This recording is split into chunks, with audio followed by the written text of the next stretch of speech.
What's up, Falcon fans? This is the recap video where we discuss what the hell just happened to the Atlanta Falcons. If you guys like this type of content, hit that like button. If you guys hate this type of content, hit that dislike button or hurt your boy's feelings. Well, maybe it's a little bit, but if you want to do a huge favor for your boy by hitting that subscribe button, it'll help out them power grow. So on that note, let's just dive into the video with the good, the bad, and the Falcons. So let's start out with the good.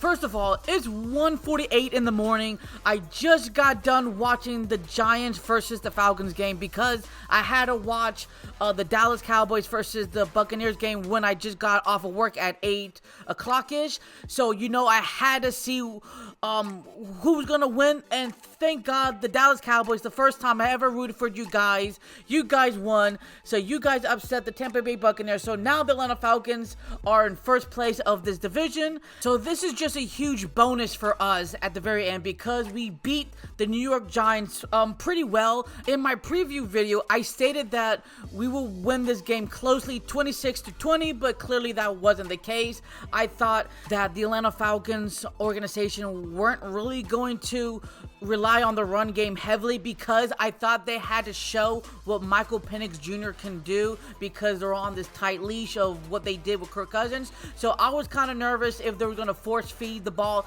to Michael Penix Jr., but clearly that wasn't the case. I thought that Michael Penix Jr. did a hell of a job, as his debut starter for this Atlanta Falcons franchise.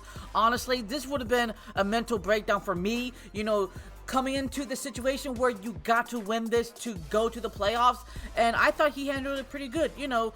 27 attempts, 18 of those completions, 202 total passing yards. That interception wasn't his fault. Kyle Pitts was trying to do too much, and sometimes it happens. I know the passer rating and the quarterback percentage wasn't, ideal for anybody if they didn't really watch him or even know the situation that he's dealt with, mostly because this is his first time getting first team reps this whole entire week. So it seems to me he had fun out there, and that's kind of the most important thing. I think that a lot of people just don't really pay attention because it showed his connection with Darnell Mooney was fantastic. A lot of times where he was just, waiting patiently, and he sees Mooney, wide open or trying to get, separation, he just goes at him. I love that connection. You need that connection for a young quarterback to feel more comfortable inside or outside the pocket. I wish he had more chances to escape a lot better, but hey, look, it's his first debut, so I'm not going to put it, 100% on him right away. He's a rookie after all. He get that leeway, and maybe next year as well. But what I really like is the run attack. Obviously, the New York Giants aren't the best when it comes to stopping the run. So obviously, I was afraid that maybe the Atlanta Falcons weren't going to take full advantage of that because we all know the Atlanta Falcons don't take full advantage of the opponent's weakness. But thankfully, they did. 38 total carries. 127 total rushing yards, 2 rushing touchdowns to Bijan Robinson. I wish they got more, but hey, I ain't complaining too much over here. Of course, I really love what the defense did. Now, obviously, we all know that the New York Giants offense is not a powerhouse. They're in the 20s, high 20s. So, obviously, the Atlanta Falcons defense, we're going to have a lot of leeway, but even still, you can still get cooked up, light up, burnt toast, fried egg, poached, Falcon burn, anything you want to deal with. But the good thing is the Falcons did not do that. They took the initiative, 3 total sacks today, and that makes it 3 or 4 games so far now where they have at least 3 total sacks per game. Fantastic. Consistency is king over here, and of course, I love the pass deflections, 9. Of course, I love the quarterback hits. Fantastic. Really mess with the quarterback, even though I know people are going to say, well, it's Drew Lock. What do you expect? But even still, never underestimate your opponents because when you start underestimating anybody, you lose the battle. That's just common knowledge. 2 picks. Fantastic job, Jesse Bates III with another pick. I think that's his 4th now. And of course, Matthew Judon, fantastic that he's making plays because for a while, the Atlanta Falcon fan base were kind of saying, whoa, what was the whole point in getting him from the Patriots, if I'm not mistaken, or the Ravens? Oh my God, my head's scrambling. But good job that he made some plays today. So on that note, we definitely got to give a huge congratulations to D. Alford, number 20, did absolutely everything you want him to do to make sure that hardly anybody got receptions when he was covering.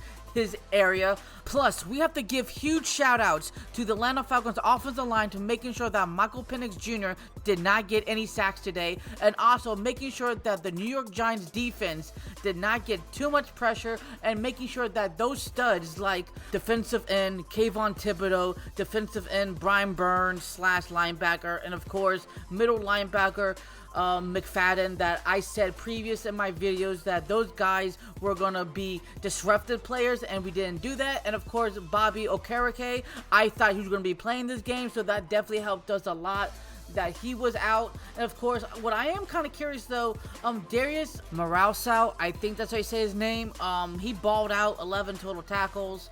I don't know who he is, but of course, you know, there has to be somebody, you know, gonna step up for the Giants, and of course he did. But besides that, I thought the entirety of the Atlanta Falcons, when it comes to offense, defense, and special teams, really held their own against the New York Giants coming into the ATL. So fantastic job. I totally forgot that we only had 3 penalties this game, because usually the Atlanta Falcons cause 5 or 6 penalties per game. Good time, we cut that in half, and so, you know, huge congratulations, because penalties really do kill the momentum. And of course, one thing I failed to mention is that the Atlanta Falcons defense stopped the run attack, even though, you know, the New York Giants are pretty much dead last in total rushing yards, but still you want to make sure they stay like that. So under 50, fantastic. 45 total rushing yards, only 13 carries, 0 touchdowns. I love to see that. So now let's talk about the bad. For once, I don't have to say negative things about a Falcon video because the scoreboard speaks for itself, 34-7. All you need to know. Obviously, there's not a lot of major issues we need to talk about. There might be some minor tweaks here and there that I think the Atlanta Falcons should do, especially going against the Washington Commanders that are a 10-5 team that just beat the Philadelphia Eagles 36-33. And of course, Jalen Daniels just threw 5 touchdowns, so we have to be complacent and just be humble for this win, because next week is going to be a tough challenge. So we got to look that forward to. So, if you guys lasted this long to the very end of the video, thank you so much for taking your own personal time and day to watch these Falcon content videos. So here's more on the screen if you guys are interested in. So what do Falcons do? Rise up. Until the next episode, show love and peace to the world, and peace.